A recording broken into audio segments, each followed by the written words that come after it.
या ठिकाणी वाक्याचे 3 प्रकार बघू आपण. वाक्याचे किती प्रकार? 3 प्रकार. कोणते?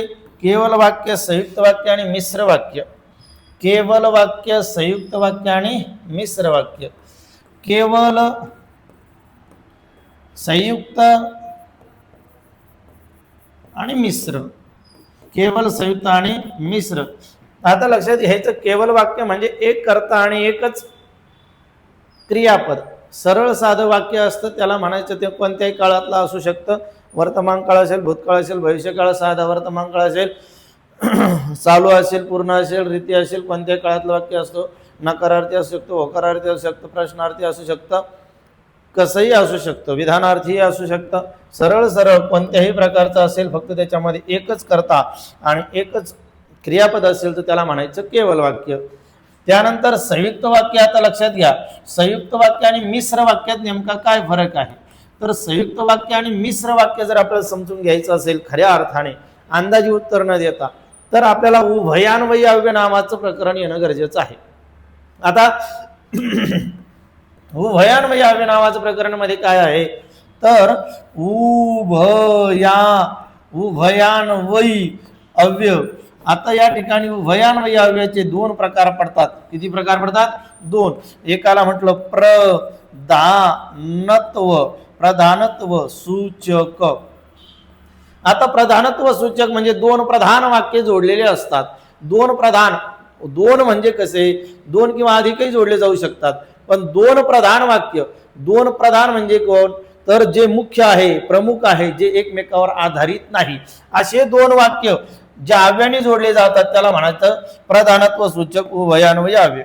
मग प्रधानत्व सूचक मध्ये 2 प्रधान.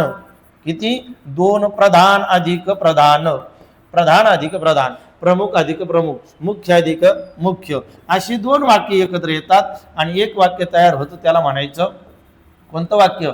संयुक्त वाक्य.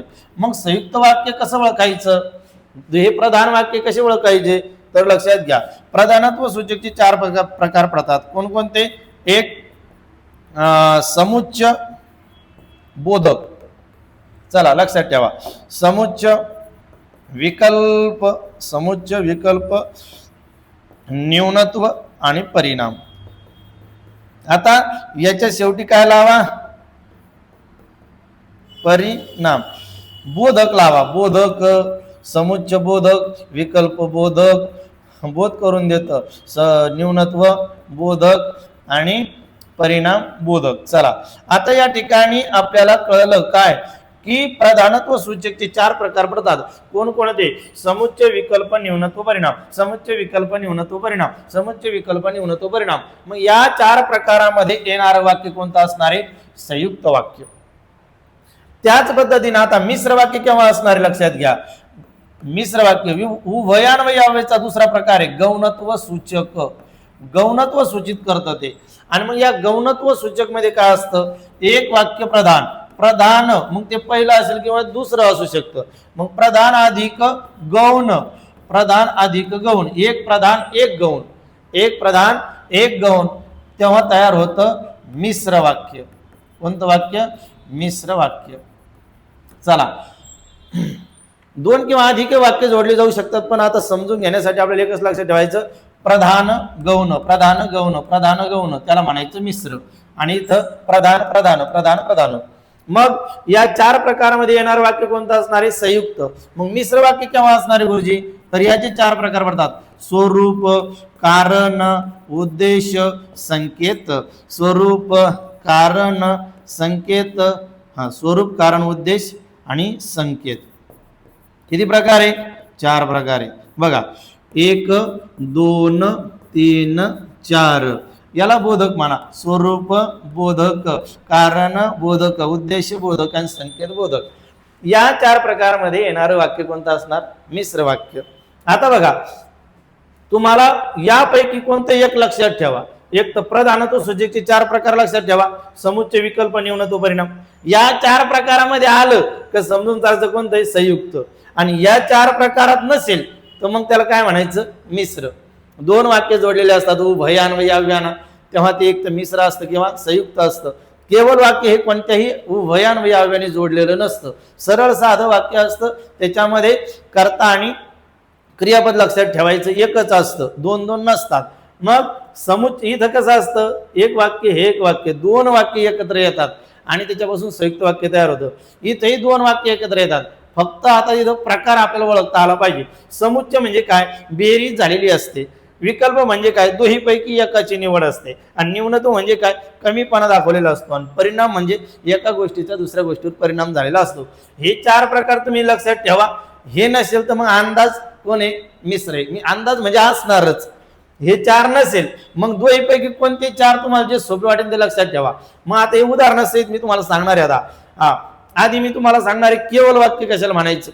मग आता हे सांगितलं तुम्हाला मी. खऱ्या अर्थाने जर तुम्हाला संयुक्त आणि मिश्रातला फरक समजून घ्यायचा असेल तर उभयान्वयी अवयव नावाचं प्रकरण चांगला अभ्यासा. मग कुठे भेटेल त्या अभ्यासाला, तर आपलं ॲप आहे घे भरारी डोळे गुरुजी नावाचं. घे भरारी डोळे गुरुजी, प्ले स्टोअरला जायचं, घे भरारी टाकायचं, पटकन पुढे डोळे गुरुजी येतं, पटकन डाउनलोड करायचं. त्याच्यामध्ये फक्त 50 रुपयात बॅच आहे, ती बॅच घ्या. त्याच्यामध्ये संपूर्ण व्याकरण असं नाचत गात हसत खेळत शिकवलेलं आहे. सर्वांनी आनंदाने शिका आणि एक एक मार्क महत्वाचा फिक्स करून घ्या. यावरती 100% 200% प्रश्न येणार म्हणजे येणार. टीईटी परीक्षेला 200% काय 500% येणार म्हणजे येणार. आणि मग चला आता मी तुम्हाला सांगतो कसं. आता या ठिकाणी केवल वाक्य लक्षात घ्या. कोणते वाक्य, जो पाउच होता है उससे लेके वो गया था एग्जाम के.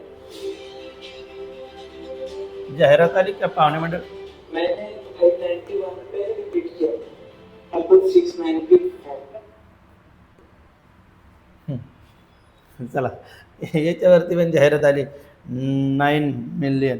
चला बा बाजूला पटकन. पाहुणे मंडळ आम्हाला जाऊ द्या, सुखदेव पाहुणे मंडळ. चला कशावर जाहिरातीचे,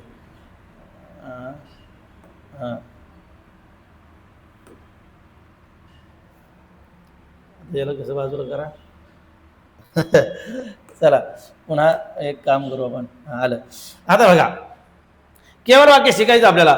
उद्यापासून परीक्षा सुरू होईल. आता इथं लक्ष द्या, उद्यापासून परीक्षा सुरू होईल. पहिलं वाक्य घेतलं आपण, उद्यापासून परीक्षा सुरू होईल. आता काय तर उद्यापासून परीक्षा सुरू होईल या ठिकाणी इथे बघा. आता उद्यापासून परीक्षा सुरू होईल, सरळ साधं वाक्य, याला केवळ वाक्य म्हणा. काय म्हणा, केवळ वाक्य. आजी फारच थकली आहे. थकणारी कोण आहे, आजी आहे. या ठिकाणी कर्ता कोण आहे आणि इथं काय क्रियापद एकच आहे. सरळ साधं वाक्य, आजी फार थकली आहे. याच्यात काही जोडाला आलेलं नाही, तोडाला आलेलं नाही. ती नेहमी घरीच असते, ती नेहमी घरीच असते. असणारी कोण आहे, ती आहे. आणि असण्याची क्रिया तिच्यावर घडली या ठिकाणी असते. काय क्रियापद, एक कर्ता एक क्रियापद, एक उद्देश्य एकच विधेय. विधेय म्हणजे क्रियापद आणि उद्देश्य म्हणजे कर्ता. म्हणजे याला म्हणायचं केवळ वाक्य. वेड्याने सगळे कपडे फाडले. वेड्याने सगळे कपडे फाडले, सरळ साधे एक वाक्य असतं. खोटे बोलणे चांगले नसते. या ठिकाणी आपल्याला लक्षात घ्यायचं काही अवघड नाही. वनवासानंतर राम राजा झाला. खोटे बोलणे चांगले नाही. सरळ साधं वाक्य असेल त्याला म्हणा काय, म्हणा केवळ वाक्य. केवळ वाक्य, केवळ वाक्य. केवळ वाक्य ओळखणं अवघड नाही. अशा वेळी माणसाने आधी दूरध्वनीवर बोलावे.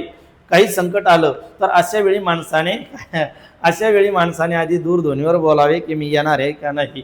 अरेच्छा, आज काय कार्यालय बंद दिसतंय. अरेच्छा उद्गार चिन्ह आहे. अरेच्छा आज कार्यालय बंद दिसतं. काही नाही, सरळ साधं वाक्य आहे. या कार्यालयाचे मुख्य अधिकारी मला कोठे भेटतील. या कार्यालयाचे मुख्य अधिकारी मला कोठे भेटतील. सरळ साधे, किती मोठा असो यामध्ये सरळ साधं एकच वाक्य, दुसरं वाक्य जोडलेलं नाही. त्याला म्हणायचं काय, त्याला म्हणायचं तर केवळ वाक्य. उद्या एकही कामगार कामावर येणार नाही. उद्या एकही कामगार कामावर येणार नाही. कुठेही उभयान्वयी अव्यय आलेलं नाही, जोडलेलं नाही. इथं जोडलेलं नाही म्हणजे एकच वाक्य आहे.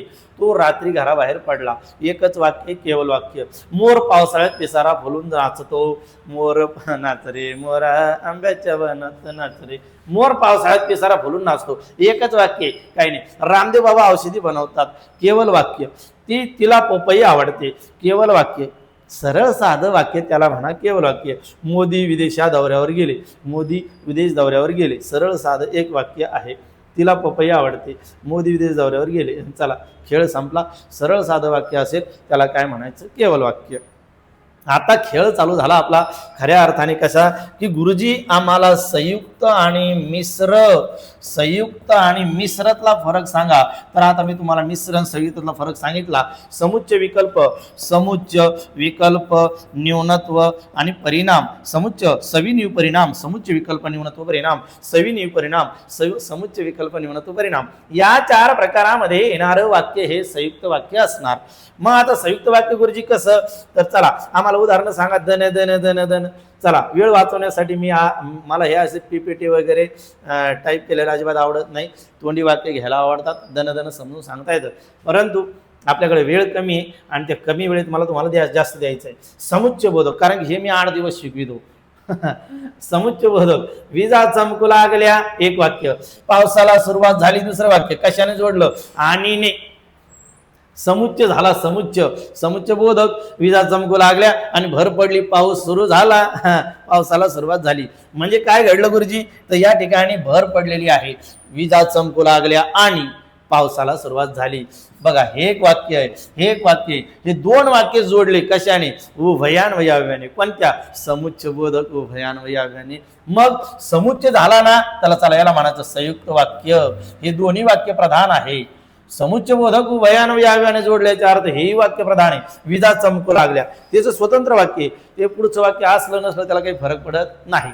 विजा चमकू लागल्या हे काढून टाकलं. पावसाला सुरुवात झाली, स्वतंत्र वाक्य. त्याचं स्वतंत्र वाक्य असतं, त्याच्या अर्थात काही फरक पडत नाही. भर पडली नाही पडली तरी. पण विजा चमकू लागल्या आणि पावसाला सुरुवात झाली. 2 केवल वाक्य एकत्र आले. 2 केवल वाक्य एकत्र आले. काय तयार झालं? संयुक्त वाक्य तयार झालं. मग समुच्चय झाला तर संयुक्त म्हणा. मुले वर्गात आली आणि शांत बसली. आली, शांत बसली, भर पडली. भीम आणि अर्जुन दोघे भाऊ होते. रामू आणि मधू शाळेत जातात. गर्दी जमली आणि सभेला सुरुवात झाली. बघा, एकाने एकामध्ये भर पडते. मी देवाच्या पाया पडलो, शिवाय गुरुदक्षिणाही दिली. बाबांनी आम्हाला खाऊ आणि जिलेबी आणली. बाबांनी आम्हाला खाऊ आणि जिलेबी आणली. 2 वाक्य जर समुच्चय बोधक उभयान्वयाव्याने जोडली जात असेल तर त्याला म्हणायचं संयुक्त वाक्य. आणखी कशाला म्हणायचं गुरुजी संयुक्त वाक्य? तर समुच्चय विकल्प बोधकचं कसं गुरुजी? दन सांगा गुरुजी आम्हाला विकल्प बोधकचं. पटपट सांगा. चला, समुच्चय झाला. आता विकल्प घ्या. विकल्प बोधक मध्ये येणार वाक्य कशाचं असतं गुरुजी? ते पण कोणतं वाक्य? संयुक्त वाक्य. मी सांगितलं प्रधानत्व सूचकचे 4 प्रकार. समुच्चय विकल्प न्यूनत्व परिणाम, समुच्चय विकल्प न्यूनत्व परिणाम, यांच्यामध्ये येणारं वाक्य संयुक्त वाक्य. संयुक्त वाक्यामध्ये 2 प्रधान वाक्य असतात. प्रधान अधिक प्रधान. त्याला म्हणायचं संयुक्त वाक्य. आम्ही बागेत जाऊ अथवा सिनेमाला जाऊ. आता बघा, आम्ही बागेत जाऊ एक वाक्य.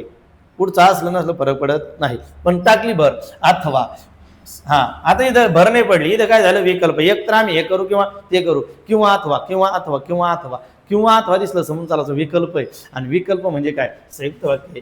7 मिळो अथवा ना मिळो, प्रयत्न करणारच. विकल्प हे किंवा ते. समुच्चय झाला, संयुक्त म्हणा. विकल्प दाखवला, दोन्हीपैकी एकाची निवड, संयुक्त म्हणा. शेंडीत तुला प्रेम हवे की पैसा, याचा नीट विचार कर. दोन्हीपैकी एकच भेटेल, प्रेम नाही तर मग पैसा. शेंडीत उठव वा पारंबी, इथं दोन्हीपैकी एकच. दोन्हीपैकी एकाची निवड करावी लागते. त्याला म्हणायचं. उत्तरपत्रिकेतील उत्तरे काळ्या अगर निळ्या शाईने लिहावीत. इथं काय सांगितलं? काळ्या अगर. दोन्हीपैकी एकानंच. काळी आणि निळी दोन्ही एकत्र नको लिहू, दोन्हीपैकी एकाने. त्याला म्हणायचं कोणतं वाक्य? तर त्याला म्हणायचं संयुक्त वाक्य. तर बघा, न्यूनत्वाचे उदाहरण तुमच्या पुढे टाकले मी. पारद्याने जाळे टाकले पण सावज अडकलेच नाही.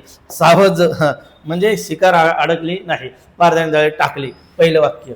आणि पण सावज अडकलेच नाही. पण ने जोडली. पण न्यूनत्व बोधक, कमीपणा न्यूनत्व बोधक.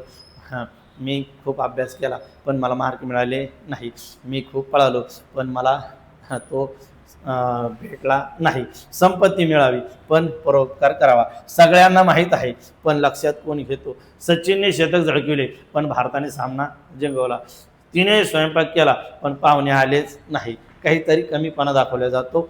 म्हणून तुम्हाला सांगितलं मी, समुच्च विकल्प न्यूनत्व, न्यूनत्व समुच्च विकल्प न्यूनत्व परिणाम. तर शेवट बघा आता, हे जे 4 प्रकार आहे ना, या 4 प्रकारमध्ये येणार वाक्य कोणतं आहे गुरुजी? अहो संयुक्त वाक्य आहे. आणि मग हे पहिले 4च लक्षात ठेवले तरी चालतात, काही अडचण नाही, अजिबात अडचण नाही. एवढेच लक्षात ठेवा तुम्ही. तानाजी शर्यतीला लढला म्हणून सिंहगड जिंकला, परिणाम झाला. परिणाम तो इतका खेळला की त्याचे अंग दुखू लागले, परिणाम झाला. गाडी नादुरुस्त झाली म्हणून उशीर झाला, गाडी नादुरुस्त झाली बिघडल्यामुळे काय झालं, त्याला उशीर झाला, परिणाम झाला. माईने खूप त्रास सोसला म्हणून आज सर्वात सुखात जगत आहेत. परिणाम आहे, परिणाम. मी आजारी आहे म्हणून लग्नाला आलो नाही, परिणाम झाला. लग्नाला आला नाही, लग्न लागलं तरी पण शास्त्रज्ञांनी शोध लावले म्हणून जग सुखी आहे. परिणाम, समुच्च विकल्प न्यूनत्व परिणाम. समुच्च विकल्प न्यूनत्व परिणाम यांच्यामध्ये येणारे वाक्य संयुक्त वाक्य असतं. समुच्च विकल्प न्यूनत्व परिणाम, समुच्च विकल्प न्यूनत्व परिणाम, समुच्च विकल्प न्यूनत्व परिणाम, समुच्च विकल्प न्यूनत्व परिणाम. या 4 प्रकारमध्ये येणारे वाक्य कोणतं वाक्य गुरुजी? संयुक्त वाक्य. खेळ संपला. मग जिथं संयुक्त नाही तिथं कोणी मिश्र जोडलेलं दिसतं ना, जिथे उभय अन्वयाव्याचा वापर झालेला आहे, समजून चालायचं. हे वाक्य कोणतं आहे? अहो गुरुजी, ते वाक्य कोणतं आहे? संयुक्त वाक्य आहे. मग समुच्च विकल्प न्यूनत्व परिणाम हे 4 प्रकार तुम्हाला ओळखता आले तरच तुम्हाला संयुक्त आणि मिश्रातला फरक कळणार आहे. म्हणून 4 पैकी ते 4 आणि हे 4 ना, तर कोणते 4 लक्षात ठेवा. या 4 मध्ये नाही, मग पण त्या 4 मध्ये असणार. 2 वाक्य जोडलेले दिसले, एक तर ते संयुक्त असणार किंवा मिश्र असणार. डन डन डन 100% काय, जर ते 2 वाक्य जोडलेले दिसतात याचा अर्थ ते संयुक्त किंवा मिश्र आहे. मग संयुक्त किंवा समुच्च विकल्प न्यूनत्व परिणाम दाखवेन तेव्हा. आणि चला मग पुढे सांगा गुरुजी. आता बघा, आता इथून पुढे झाले सुरू कोणते वाक्य? मिश्र वाक्य. आता या प्रत्येक वाक्य कोणते? आता हे मिश्र आहे. आधीचे कोणते होते? तर ते होते संयुक्त वाक्य. मग मिश्र वाक्य केव्हा? स्वरूप, कारण, उद्देश, संकेत. स्वरूप, कारण, उद्देश, संकेत. स्वरूप बोधक दाखवलं, स्वरूप दाखवलं, कारण दाखवलं, उद्देश दाखवला, संकेत दाखवला. स्वरूप, कारण, उद्देश, संकेत. स्वरूप, कारण, उद्देश, संकेत या 4 प्रकारामध्ये येणारं वाक्य कोणतं वाक्य गुरुजी? हे मिश्र वाक्य. हे आयुष्यात कधी चुकणार नाही. आता भरपूर शिक्षकांना अडचण होती, गुरुजी मिश्र केवळ आणि संयुक्त आम्हाला फरक सांगा, फरक सांगा, फरक सांगा, कसं ओळखायचं? आता चुकू शकत नाही. चला, स्वरूप, कारण, उद्देश, संकेत या 4 प्रकारामध्ये पडलं वाक्य तर समजून चालायचं काय? अहो गुरुजी, ते मिश्र वाक्य आहे. आणि मग चला पटकन सांगा आता उदाहरण. गुरुजी म्हणाले की पृथ्वी सूर्याभोवती फिरते. स्वरूप आहे. गुरुजी म्हणाले, काय म्हणाले? त्याचं स्वरूप पुढच्या वाक्यात स्पष्ट झालं. पृथ्वी सूर्याभोवती फिरते. गुरुजी म्हणाले की पृथ्वी सूर्याभोवती फिरते. एका वाक्याचं स्वरूप दुसऱ्या वाक्यात स्पष्ट होतं, म्हणजे ते कोणतं आहे? स्वरूप बोधक आहे. आणि स्वरूप बोधक म्हणजेच काय? मिश्र वाक्य. मिश्र वाक्य. पंतप्रधान म्हणाले की स्वच्छता दूत बना. काय म्हणाले? त्याचं स्पष्टीकरण, त्याचं स्वरूप पुढे स्वच्छता दूत बना, स्वच्छता दूत बना. येते का लक्षात? चला, तो उद्गारला की मी जिंकलो. या वाक्याचं स्वरूप या वाक्यात स्पष्ट होतं. मी विनंती करतो की मला राजा द्यावी. एका वाक्याचं स्वरूप दुसऱ्या वाक्यात स्पष्ट होतं. राजा म्हणाला की हत्तीवरून साखर वाटा. एका वाक्याचं स्वरूप दुसऱ्या वाक्यात स्पष्ट होतं. म्हणून त्याला म्हणायचं स्वरूप बोधक. आणि स्वरूप कळलं. गुरुजी म्हणाले की पृथ्वी सूर्याभोवती फिरते. काय स्वरूप आहे? दशरथ म्हणून एक राजा होऊन गेला. एका वाक्याचं स्वरूप दुसऱ्या वाक्यात स्पष्ट होतं. 1 रुपया म्हणजे 100 पैसे. एका वाक्याचं स्वरूप पुढच्या वाक्यात स्पष्ट होतं. त्याला स्वरूप बोधक म्हणायचं. आणि स्वरूप बोधक मध्ये येणारं वाक्य कोणतं आहे गुरुजी? अहो गुरुजी, ते मिश्र वाक्य आहे. चला पुढं. कारण बोधक. कोहली सामनावीर ठरला कारण त्याने सर्वाधिक धावा केल्या. काय काय केलं बाबर त्याने? कारण. कारण. चला इकडे या गुरुजी, लहान करा थोडं. कारण बोधक. कोहली सामनावीर ठरला. आणि काय कारण? काय तर त्याने सर्वाधिक धावा केल्या. मला स्वदेशी वस्तू आवडतात का की त्या आपल्या देशात तयार होतात. लक्षात घ्या बरं का. हे एक वाक्य. कोहली सामनावीर झाला कारण त्याने सर्वाधिक धावा केल्या. मला स्वदेशी वस्तू आवडतात हे एक वाक्य. आणि हे एक वाक्य कशाने जोडलं? इथं कारण, इथं काकी. मला माझ्या वडिलांचा अभिमान आहे कारण की कारण की माझ्या यशात त्यांचा सिंहाचा वाटा आहे. जिथं कारण दाखवलं, स्वरूप कारण स्वरूप कारण स्वरूप कारण समजून चालायचं. मिश्र वाक्य मिश्र वाक्य मिश्र वाक्य. भारताने सामना जिंकला कारण खेळाडू उत्कृष्ट खेळले. आणि चला पुढे सांगा गुरुजी. स्वरूप कारण उद्देश आढळपणे मिळावे. उद्देश काय होता? आढळपणे मिळावे. म्हणून ध्रुव बाळाने घोर तपश्चर्या केली. कशामुळे केली तपश्चर्या? तर तपश्चर्या करण्याचं कारण होतं काय? आढळपण मिळावे, आढळपद मिळावे, शरीर चांगले राहावे म्हणून आम्ही व्यायाम करतो. आम्ही व्यायाम करण्याचं कारण काय आहे? आमचं शरीर कसं राहावं, तंदुरुस्त राहावं, चांगलं राहावं. हा काय उद्देश आहे. म्हणून लक्षात घ्या, स्वरूप कारण उद्देश आणि संकेत मध्ये येणार वाक्य कोणतं आहे? मिश्र वाक्य. हे प्रत्येक वाक्य कोणतं आहे? तिने नट्टापट्टा, तिने पहावे म्हणून त्याने नट्टापट्टा केला. मला पहिला क्रमांक मिळावा म्हणून तो खूप अभ्यास करतो. उद्देश काय आहे? पहिला क्रमांक मिळावा. चला, चांगले उपचार मिळावे म्हणून तो मुंबईला गेला. मुंबईला जाण्याचा उद्देश काय आहे? चांगला उपचार मिळावा. एक उद्देश तुम्हाला तिथे दिसतो. मग स्वरूप कारण उद्देश, स्वरूप कारण उद्देश, स्वरूप कारण उद्देश आणि शेवट काय गुरुजी? संकेत. संकेत काय आहे? जर पाऊस पडला तर पिके चांगली येतील. संकेत आहे संकेत. आज तर 19 जून हे तरी आणखी पावसाचा पत्ता नाही. कडक ऊन आहे, उन्हाळा सुरू आहे. आणखी काय होईल देवा? सांग रे देवा, कसं होईल रे, कसं होईल रे देवा, चांगलं हो रे देवा, पाऊस लवकर येऊ दे रे देवा. संकेत बोधव. जर पाऊस पडला तर पिके चांगली येतील. संकेत आहे जर तर. जर प्रयत्न केले तर यश मिळेल, जर अभ्यास केला तर नोकरी मिळेल, तू लवकर आला म्हणजे आपण बागेत जाऊ. संकेत आहे जर तू आला तर आपण जाऊ. काम कर म्हणजे पैसे मिळतील, नाही केलं तर काही भेटणार नाही. म्हणजे काय? तर या ठिकाणी लक्षात ठेवायचं, स्वरूप स्पष्ट झालं. स्वरूप कारण उद्देश संकेत, स्वरूप कारण उद्देश संकेत या 4 प्रकारात येणार वाक्य ते असतं मिश्र वाक्य.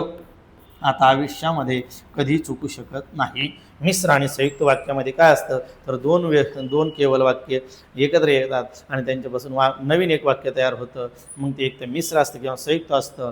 मग मिश्र किंवा स्वरूप कारण उद्देश संकेत या 4 प्रकारामध्ये बसलं रे बसलं. समजून चालायचं काय? मिश्र वाक्य. आणि या 4 प्रकारात नाही म्हणजे कोणतं वाक्य? संयुक्त वाक्य. चला, खेळ संपलेला आहे. हे जर तुम्हाला सविस्तर शिकायचं असेल तर पटकन जायचं कुठं? प्ले स्टोअरला जा. काय टाका? घे भरारी डोळे गुरुजी ॲप डाउनलोड करा. जसं ॲप डाउनलोड झालं त्याच्यामध्ये संपूर्ण व्याकरण पहिल्यापासून शेवटपर्यंत आनंदाने हसत खेळत नाचत शिकवलेलं आहे. सर्वांनी ती ऐका. तुमचं चांगलं होणार, तुम्हाला परीक्षेत मार्क मिळणार, तुम्ही पास होणार. तुम्हाला आणि दररोज काय करा? दररोज प्रश्नपत्रिका सोडा. आता शेवटचे 5-7 दिवस बाकी आहे. या 7-8 दिवसामध्ये मेहनत करा. कशाची? तर ताणात येऊ नका, कोणाचं काही बोलू नका, एकदम शांततेत काम करा, कोणाचंच टेन्शन घेऊ नका आणि अभ्यास करा. असा अभ्यास करा आणि दररोज सकाळ आणि संध्याकाळ 2 प्रश्नपत्रिका सोडवा. टाईम लावून सोडवा. किती प्रश्न होते, किती वेळ लागतो हे सर्व नियोजन करा. काही अडचण असेल तर आपला नंबर आहे 98 34 89 82 13. या नंबरला तुम्ही कॉल करा किंवा व्हॉट्सअपला मेसेज टाका. त्याचं उत्तर तुम्हाला भेटेल. सर्वांना जय हिंद, जय भारत, जय महाराष्ट्र.